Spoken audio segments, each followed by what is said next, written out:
We've got nine entered. All 9 won't necessarily run. I'll start off. Colonel Harry won't be running. He picked up an infection in the back leg, so unfortunately he's on the sidelines for the moment. So he'll be back next season. Mildam is another one that won't be running. He loves deep ground, and it's obviously not going to be deep ground at Cheltenham, so he won't be running either. On the ground front, we've got up for parole in the Pertemps final. Now he's a horse that is very unexposed over 3 miles, and yeah, I love him, but he again does want the very soft ground. So there is a race at Uttoxeter the day after the Cheltenham Festival closes on Midlands National Day, and he could potentially go there. Gitmaker was obviously second in the Kimure last year, came out and then was third in the Scottish National. Again, he likes a little bit of softer ground. He's in the Midlands National this year as well as the Kimure. So interestingly enough, the Midlands National is worth double of what the Kimure is as well. So the lure of Uttoxeter might just take over Cheltenham with him as well.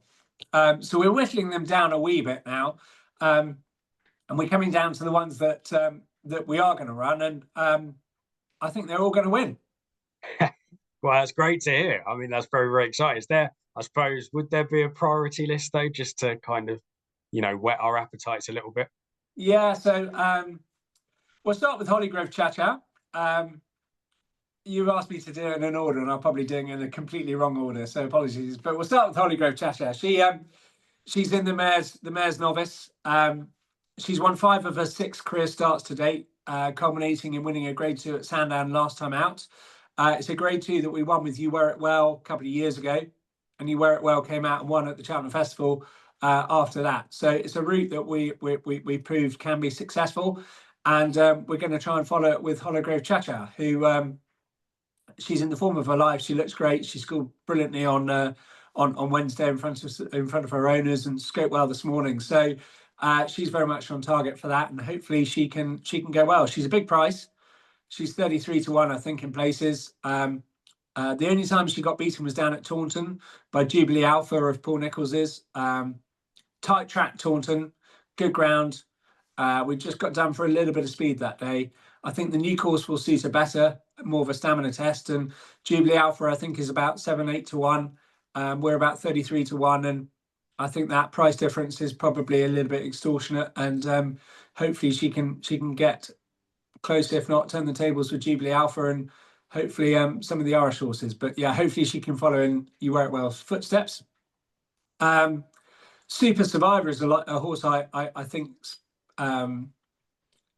he's really pleasing us. He's really pleasing us.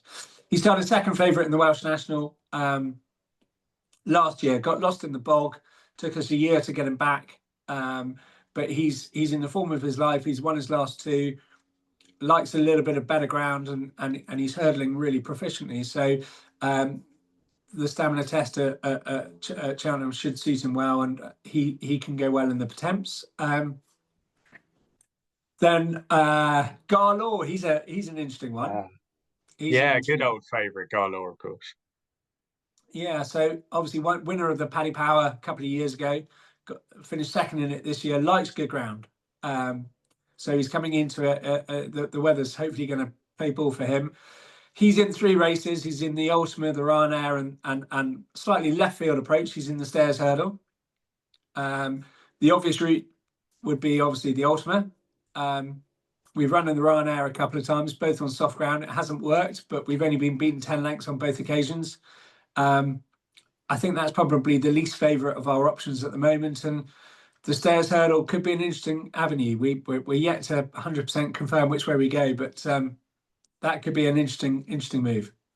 Okay, has he been schooling well over hurdles? Because I know that he's run over hurdles a couple of times this season, or at least that's been the plan.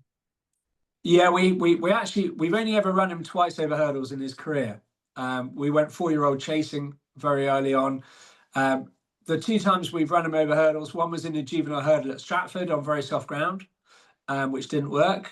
And the second time was at Wetherby on very soft ground, and that didn't work. I don't think it's the hurdling. I think it's the ground. Okay. So it's definitely a left field approach, but I didn't think there was I thought that was an interesting race this year. Perhaps perhaps not the strongest of world hurdles that, or stairs hurdles there perhaps has been. Tiapu is obviously the favourite, but isn't foolproof. And it could be an open division. Okay, and I feel like we're getting towards maybe your kind of top couple then of chances for next week potentially. Yeah. Right. Where are we now? What else? What else we got going there? Let me have a look. Mache Dalagray. We haven't mentioned him. He's in the Boodles.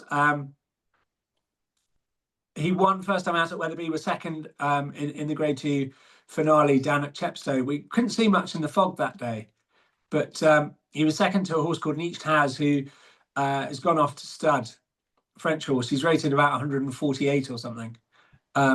We got beaten a couple of lengths by him, and we're rated 121. So we could be quite nicely handicapped. We needed our third run in the Victor Ludorum to qualify for the Boodles. Wood wants a bit of cut in the ground, so he's in the Boodles on the first day, and he's nicely handicapped. We'll see where we go with him. And Wendigo in the Albert Bartlett, he's the one. He's probably the shortest priced of our horses, around about 12 to 1, something like that, I would have thought. He's the shortest priced of the English horses in there, and yeah, he looks a really promising individual. He follows a similar profile to the Jukebox Man, who was beaten ahead in it last year. The Jukebox Man was third in the Challow. We were second in the Challow, staying on all the way. I thought the winner that day was mightily impressive, and I think our chap will improve for the step up and trip. Yeah, I mean, as I can reveal it now, I'm actually one of Wendigo's shareholders, so I'm very, very excited about next week. So, I mean, from his perspective, has being Wendigo's trainer been kind of a unique experience, kind of with the racing club syndicate as a whole? And have you found that being kind of in partnership with Gavin Sheehan as his rider has been? Do you reckon he's kind of the perfect rider for a syndicate horse like Wendigo? Well, I'm going to be slightly biased here and say I think he's the perfect rider for all of our horses. I think he's a very talented jockey, and he and I have a great relationship, Joe. I believe relationships are key in all parts of life and industry and work, and we don't always see eye to eye. I totally get that, but we understand where we're coming from.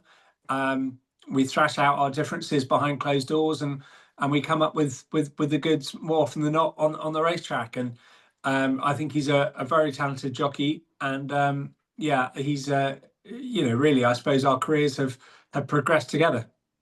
Yeah, and for Wendigo himself, I feel like I just want to get one more line out of you for him. I mean, how has it been kind of being involved with him as a racing club horse? Yeah, so the racing club evolved, I suppose, probably 18 months ago now. Wendigo was the very first horse we bought for the racing club. It was just literally in the embryonic stage of its sort of life, and yeah, we progressed together. The co-founder, Gary Gillies and Jordan Wiley. Jordan was my old corporal from the army, and we go back a long way. And so our roots are sort of very deep, and it's great fun, and it's lovely to have a flag bearing horse quite like Wendigo. So yeah, long may the journey continue.